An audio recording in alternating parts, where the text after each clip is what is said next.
do you need another set of lectures on world in transition? Isn't this overdone?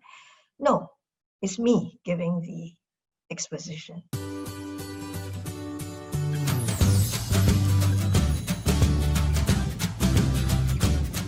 You think I'm Professor Chan, Heng Chee, and so on, but things keep me going, and I have a great interest. Shall I share with you?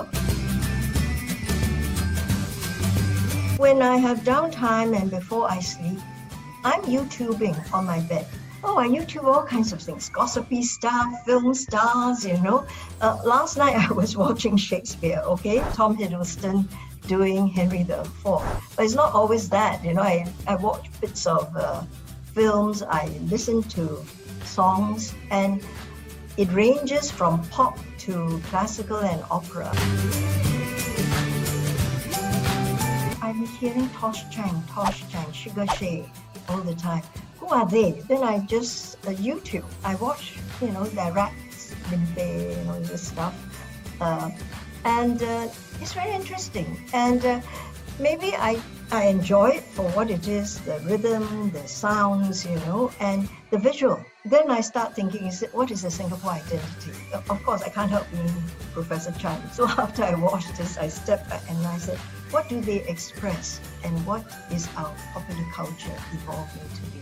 Actually, I should have said, I sat next to Sugar Shay for dinner. This is in the White House. We were talking. And I think he was quite amazed that I knew about it. And I said, yeah, I've watched you on YouTube. I don't know whether it is the quality of a woman in leadership. I tend to think women are persistent and they do a lot of follow-up. I said to somebody once before, I'm like a woodpecker. I will peck and peck and peck and peck it. I get at it until I get the result I want. I keep working at it. And I don't get discouraged easily.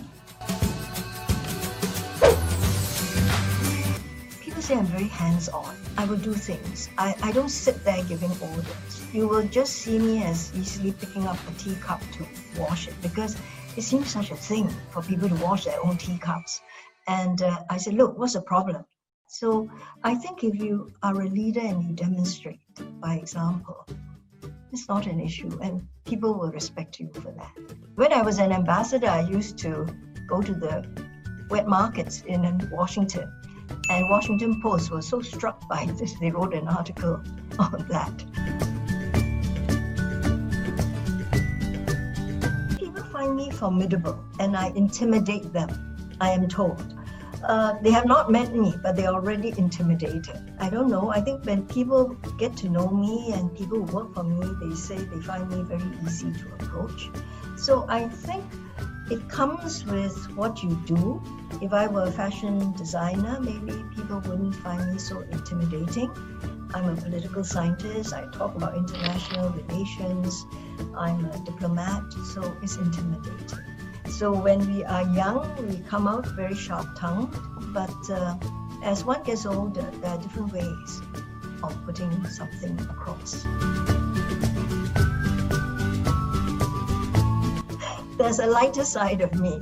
I'm a very girly professor. I'm a career woman, but I am very feminine and girly. And some of my colleagues say that they find that very surprising. I can go in for a very serious discussion, and in the next breath, I come out and say something really surprisingly lighthearted, and as they use the word, so girly, and you giggle. And I love playing with kids.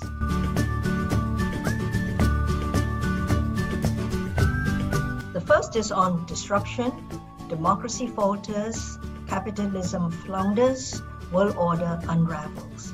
The second lecture is on the US-China rivalry, inevitable war or avoidable war. And the last lecture is Singapore in a time of flux, optimism from the jaws of gloom. I think everybody has been surprised at how rapidly the relationship has deteriorated. And COVID-19 is just another platform for them to carry out their rivalry. And I don't want to go into that too much. I hope the audience will come.